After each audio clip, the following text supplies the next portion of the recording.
வணக்கங்களே, Sri Kuberan TV நேயர்கள் லட்சுமி நாராயணன் அன்பு வணக்கங்கள். இப்போ நம்ம பார்க்க போகிறது வார ராசி பலன் 26ஆம் தேதியிலேருந்து 1ஆம் தேதி வரை இப்படி இருக்க போகுது. சிம்ம ராசிக்கு பார்த்தீங்கன்னா உங்களது ராசி அதிபதி 12 இருக்கார். நிறைய செலவுகள் இருக்கும். பெரிய லாபங்களை கருதி கொஞ்சம் சில இன்வெஸ்ட்மெண்ட் எல்லாம் பண்ணுவீங்க. ஸோ அதுக்காக கொஞ்சம் கையிலேருந்து செலவு பண்ணி ஒரு பெரிய லாபம் கிடைக்கும், ஸோ நம்ம இதெல்லாம் பண்ணி வைக்கலாங்கிற அளவில் கொஞ்சம் அதுக்கான செலவுகளும் பண்ணுவீங்க.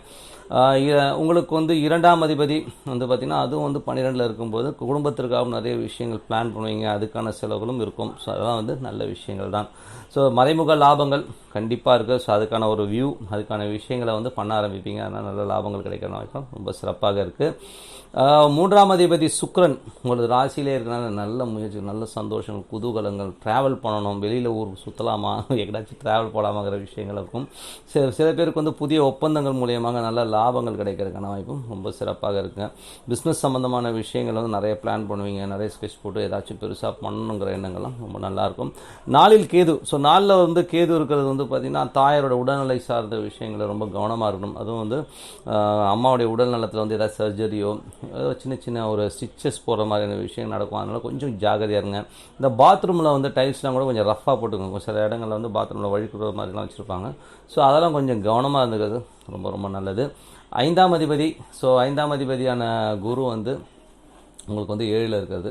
ஸோ 5ஆம் அதிபதி குரு 7ல் இருக்கும்போது கொஞ்சம் குழந்தைகள் நிறைய பிடிவாதம் பிடிப்பாங்க. ஸோ இதனால் கணவன் மனைவிக்குனோட உங்களுக்குள்ள நிறைய கருத்து வேறுபாடுகள், ஒரு டென்ஷன், இந்த மாதிரி விஷயங்கள்லாம் இருக்கும். கலைஞர்களுக்கு நிறைய ஒப்பந்தங்கள்லாம் கிடைக்கும். நிறைய படங்கள், நல்ல ஒரு ஒப்பந்தங்கள், நிறைய வாய்ப்புகள் கிடைக்கும்.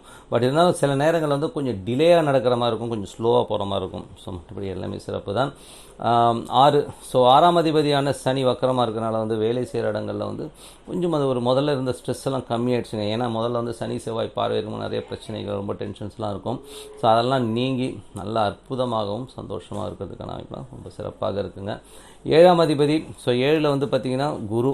ஸோ 7ஆம் அதிபதி 6ல் இருக்கும்போது அதுவும் வக்கரமாக போகும்போது கணவன் மனைவியினோட தேவையில்லாத ஈகோ கிளாஷஸ்லாம் வர்றதுக்கான வாய்ப்புகள் இருக்குது. ஸோ அதெல்லாம் கொஞ்சம் விட்டு கொடுத்து போனீங்கன்னா எல்லாமே சிறப்பாக இருக்கும். ஏன்னா இந்த வக்ர கிரகங்கள்லாம் தேவையில்லாத பிடிவாதத்தை கொடுக்கும். ஸோ அதனால் அந்த மாதிரி விஷயங்களை மட்டும் கவனமாக இருந்துக்கிட்டிங்கன்னா போதும். 8ஆம் அதிபதி 7ல் இருக்கிறது. ஸோ இதெல்லாம் கொஞ்சம் அந்த கான்ட்ரவர்சிஸ் தான். சின்ன சின்ன விஷயங்கள் ரொம்ப பெருசாக எடுத்து பேசிக்கிறது, நான் இப்படி தான் அவ்வளோன்னு சொல்லி கத்துறது, இந்த மாதிரி விஷயங்கள்லாம் இருக்கும். அதை மட்டும் கொஞ்சம் பார்த்து நடந்துக்கணும். 9. ஸோ 9ஆம் அதிபதி உங்களுக்கு செவ்வாய். 12ல் இருந்தவர் இங்கே ராசிக்கு இருந்தார். ஸோ அப்பாவுக்கும் உங்களுக்கும் இருந்த ஒரு தேவையில்லாத கருத்து வேறுபாடுகள், பிரச்சனைகள்லாம் நீங்கி எல்லாம் சிறப்பாக இருக்கிறதுக்கான வாய்ப்புலாம் ரொம்ப நல்லா இருக்குங்க. ஏன்னா பாதகாதிபதி ராசியில் இருக்கும்போது ஒரு சில நேரங்களில் தேவையில்லாத ஒரு சின்ன சின்ன கோபங்களை உண்டு. பட் இருந்தாலும் எல்லாமே முதல்ல இருந்த ஒரு பிரச்சனைலாம் அப்புறமா எல்லாமே ஃப்ரீயாகி கொஞ்சம் கொஞ்சமாக ஒரு பேக் டு நார்மல் நல்ல லைஃப்பை லீட் பண்ணுறதுக்கான வாய்ப்பு இருக்குது. ஸோ அப்பா சம்மந்தமான அப்பாவுடைய விஷயங்களை ரொம்ப நீங்கள் கான்சன்ட்ரேட் பண்ணுவீங்க. இப்போ தான் சரி பரவாயில்ல போனால் போகுது அப்படின்னு விட்டு கொடுங்க. ஸோ விட்டு கொடுத்து பாருங்கள், சிறப்பாக இருக்கும்.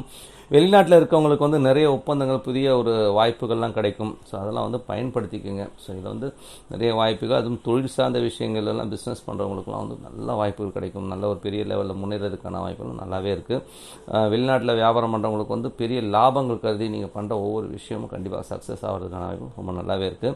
11ஆம் அதிபதி 12ல் மூத்த சகோதரால் கொஞ்சம் செலவுகள் வரும். ஸோ கொஞ்சம் நம்ம குடும்பத்திற்காகவும் கொஞ்சம் பெரிய லாபம் வரணும் நாளைக்கு அப்படிங்கிறதுக்கான விஷயங்களுக்காகவும் கொஞ்சம் செலவு பண்ணுவீங்க. ஸோ எல்லாமே சிறப்பு தான். நல்ல விஷயங்கள், நல்ல மாற்றங்கள்லாம் இருக்குது. 27ஆம் தேதி அன்றைக்கி சங்கடகர சதுர்த்தி அன்றைக்கி விநாயகருக்கு ஒரு அருகம்புல்லை போட்டு ஓம் மகாணவின் ஓமானு மனதார பிரார்த்தனை பண்ணுங்கள். ஸோ நல்ல விஷயங்கள் நடக்கும். அதுக்கப்புறம் பார்த்தோம்னா 28ஆம் தேதி அன்றைக்கி சஷ்டி அன்றைக்கி குழந்தை வரம் வேண்டி அந்த முருகர் மனதார பிரார்த்தனை பண்ணும்போது கண்டிப்பாக ஒரு என்னென்னா அந்த குழந்தை வரத்துக்கு அந்த சஷ்டி விரதம் ரொம்ப சூப்பருங்க. நிறைய பேர் நான் பார்த்துருக்கேன். உங்களுக்கு அந்த பிரார்த்தனையை வலுவாக பண்ணும்போது கண்டிப்பாக அழகான குழந்தை பிறப்பதற்கான வாய்ப்புலாம் ரொம்ப சிறப்பாக இருக்குது. 31ஆம் தேதி அன்றைக்கி அஷ்டமி அன்றைக்கி காலபைரவர் பூஜை ரொம்ப நல்லது. ராகு காலத்தில் அந்த காலபைரவரை வணங்குவதனால் உங்களுக்கு பகைவர்களை தகர்த்தெறிவர் காலபைரவங்க. ஸோ கண்டிப்பாக பண்ணுங்கள். சிறப்பான பலங்கள், நல்ல விஷயங்கள் நடக்கும் சொல்லிட்டு உங்களிடம் விடைபெறுவது உங்கள் லட்சுமி நாராயணன். நன்றி, வணக்கம். ஸ்ரீ குபேரன் டிவியை பார்த்தமைக்கு நன்றிகள். மேலும் இது போன்ற தகவல்களை தெரிந்து கொள்ள ஸ்ரீ குபேரன் டிவியை சப்ஸ்கிரைப் செய்யுங்கள். மறக்காமல் பெல் ஐக்கானை கிளிக் செய்யுங்கள்.